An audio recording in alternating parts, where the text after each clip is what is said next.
Hello everybody, my name is Sergio Gabriel Rubio Castañeda, and in today's video I will be talking about a topic which makes you think a lot about the way we look, talk, and even act.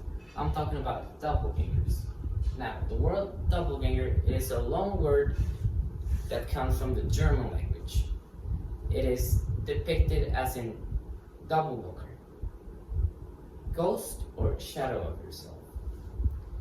In the German language, it is both used in singular and in plural form. As we know, there's always two sides to this type of myths. We have the more psychological, science-based like, and then we have the mystery, scary, creepy side of things.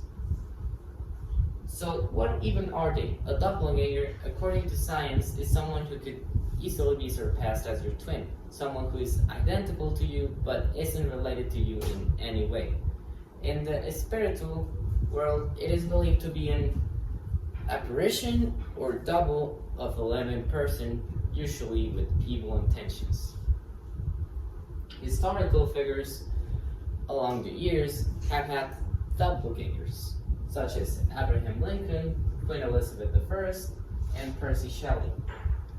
As we know, all of them are dead, and all of them witnessed their doppelganger at least once, some of them a couple of times. For today's story, we have to go all the way back to 1845, when there was once this French teacher called Miss Emily Saget, who multiple students and teachers witnessed a doppelganger, sometimes in the same room with her, and sometimes in different rooms at the same time.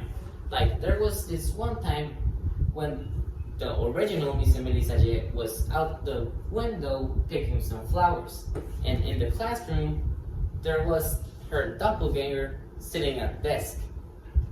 One little girl was brave enough to approach her, and then when she touched her, she passed her body and described it as a fine piece of fabric.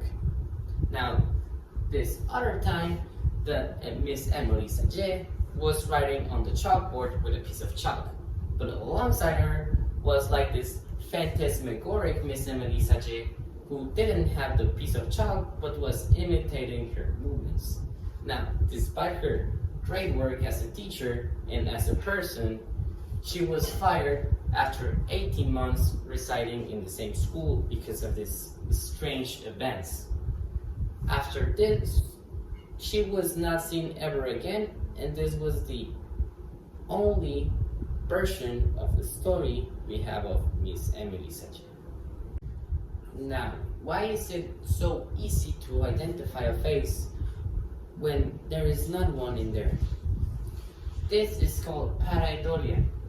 It's when we look at something and we resemble a face.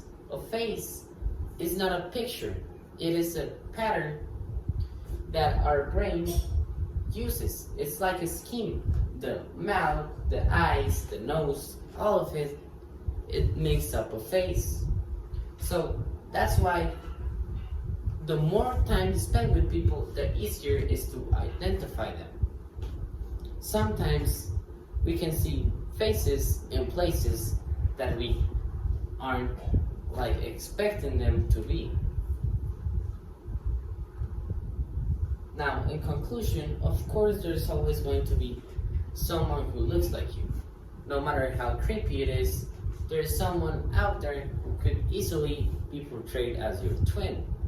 Now, we saw why our brain works like that, but there are some other cases that surpass reality, like the Miss Emily Saget one. So that has been both sides of the doppelganger, the theory and the mystery. That's it for all. Thank you.